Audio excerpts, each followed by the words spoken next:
our YouTube channel. If you haven't already, please hit the subscribe button and give us a big thumbs up. If you want to spread positivity today, then say something nice in the comments and brighten someone's day. If you're new to the channel, we post a variety of content. Please check out our other videos, which I'm sure you'll like. I'm taking over this video. Welcome back to Susie's YouTube channel. Today we're going to be doing another NFL video. So, there is teams that overachieve and underachieve. Some teams, people hype them up all off-season, and then they do bad during the regular season. Then there's teams that everybody doubted, but they do really good. So we're going to look at the top 5 teams that overachieved and the top 5 that underachieved. Let's hop into the video. Before we hop into the video, we're going to be doing honorable mentions, and those 2 teams underachieved big time. Many people thought that the New England Patriots would be Super Bowl contenders and make it back to the Super Bowl and face one of the NFC teams, and people picked them to even win the Super Bowl with Tom Brady, Bill Belichick, and their good defense. The next team that struggled big time was the New Orleans Saints. Many people thought that they had the best all-around roster and thought that they have a good chance of going to the Super Bowl and winning it for Drew Brees. Both these teams flopped big time, neither of them making it past the wild card. Both of them got knocked out by the 6th seed, while they both were the 3 seed. It's a huge disappointment by both teams. Many people had high hopes for both, but they both just missed the list. The first team that everybody thought would do bad was the Green Bay Packers. So the Packers overachieved. They went 13-3, clinched the second seed in the NFC. They went all the way to the NFC Championship game, where they did lose to the San Francisco 49ers. They did beat the Seahawks in the divisional round and were 1 game away from the Super Bowl. Everybody thought that they wouldn't even make the playoffs or they would be a wild card team, but they were the second best team in the NFC. So the Packers overachieved with 13 wins and 3 losses, and they overachieved big time. The first underachieving team is the Rams. Coming off a Super Bowl appearance, people were very high on the Los Angeles Rams. People thought that they would win the division and go back to the NFC Championship game, but they did not. They went 9-7 and missed the playoffs. Many people were shocked, but they definitely underachieved. Many people were praising them having one of the best teams. They did underachieve big time and didn't even make the playoffs. The next team on this list is the Baltimore Ravens. Nobody expected them to go 14-2 and have the best record in the whole entire league. Everybody expected them to probably be a wild card team at best. Nobody really expected Lamar Jackson to have a breakout year and win the MVP. I didn't think so, and not a lot of other people thought so. So, the Ravens definitely overachieved more than everybody thought. And they went 14-2. They did lose in the divisional round to the Tennessee Titans, but they still overachieved. The next underachieving team is the Los Angeles Chargers. People had high hopes for them because they went all the way to the divisional round where they lost to the Patriots. People were saying that they could probably take the division. I thought the Chiefs were always better, but people were having high hopes on them. People were saying that they could definitely make a run to the Super Bowl. People had very high hopes for them, but they did not even make the playoffs. They had a top 5 pick, I believe.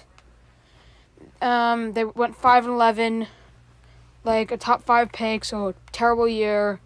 And because everybody thought Philip Rivers was going to have a great year, well, he did not have a great year. He had a terrible year. He threw 23 touchdowns with 20 interceptions, pretty bad.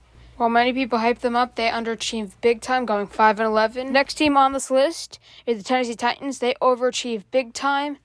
They went 9-7 with great play by Ryan Tannehill and amazing play by Derrick Henry. They snuck in the wild card as a 6th seed, 9-7. Then they had to play the Patriots in Foxborough against Tom Brady and Bill Belichick. Then they beat Tom Brady and Bill Belichick in the playoffs. Then they had to go to the number 1 seed Ravens, who went 14-2 and had the MVP Lamar Jackson on their team. Derrick Henry had an amazing game. He won the game for them. Then they had to go to Kansas City, where they faced Mahomes and the KC offense. Then the Magic ran out, but they had a really great run. Nobody expected them even to make the playoffs, so they made the playoffs and almost went to the Super Bowl, but Their magic ran out in the AFC Championship game. The next team on this list underachieved big time. They had Super Bowl aspirations, but they collapsed big time. The Chicago Bears went 12-4, won the NFC North. They did lose to the Philadelphia Eagles in the wild card, but many Bears and people around the league had high hopes for the Bears and thought they could be Super Bowl contenders. I saw many people pick them for the Super Bowl, but they collapsed. Their quarterback, Mitch Trubisky, played terrible, so that led to their destruction. And now they went 8-8 with one of the best defenses in the league. But because of their quarterback, they did not make the playoffs, and they went 8-8, finishing third in the NFC North behind the Packers and the Vikings. So definitely a huge disappointment for all Bears fans. Well, people thought they would go to the Super Bowl. The next team on this list is the Miami Dolphins. They mustered 5 wins and went 5-11. And if it wasn't for the Dolphins, the Patriots dynasty might have not ended, because if the Patriots would have beaten the Dolphins in Week 17, they would have gotten a bye. If they gotten a bye, then they would never face the Titans. And that the Titans eventually beat the Patriots.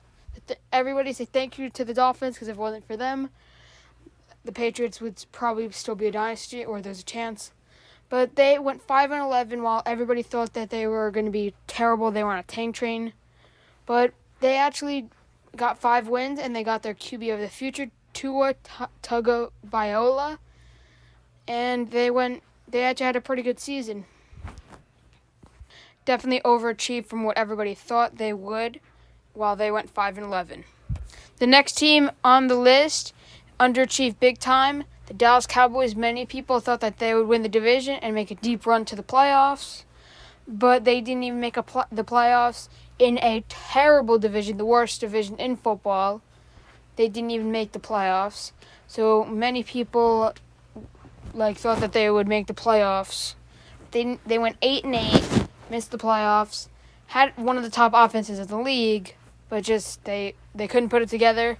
So many people hyped them up with one of the best offenses in the league, but they did not put it all together, and they went 8-8, missed the playoffs, and failed to meet expectations. This next team had a very good season. They went all the way to the Super Bowl. San Francisco 49ers. Nobody predicted them to even make the playoffs. Nobody picked them to go to the Super Bowl or win their division. Everybody thought the Rams were going to win the division or the Seahawks, but crazy things happened. Then the 49ers won the division, were the best team in the NFC, and went all the way to the Super Bowl, narrowly losing to the Kansas City Chiefs. But they were the number 2 pick in the draft before, and now they went all the way to the Super Bowl. Huge turnaround. Nobody expected them to go that far. Huge overachievers. And they went all the way to the Super Bowl. As you guys guessed, the Cleveland Browns are in the number 1 spot. They had an amazing offseason in 2019. Everybody was hyping them up so much, but they flopped big time. They went 6-10, third in the AFC North. Didn't even make the playoffs. Everybody thought that they were going to go to the playoffs and stuff, but they missed the playoffs, going 6-10. Baker Mayfield struggled mightily. The coach, Freddie Kitchens, was not a good coach. He struggled a lot. The locker room was a mess. Pretty much everything was a mess in that team. Everybody thought that they were going to be super good, but everyone was wrong. The offensive line was terrible, but this offseason they addressed it big time, so I feel like they're going to be better this year, but they went 6-10 and missed the playoffs. Had a terrible year. Thank you so much for watching this video. If you guys don't mind, hit the like and subscribe button. We really do appreciate it. Let me know what videos you guys want to see down in the comments below if you guys like these NFL videos. I know these are rough times right now, but stay safe, stay healthy, and be careful. I'll catch you guys in the next video. This has been Bro. Peace out. Bye.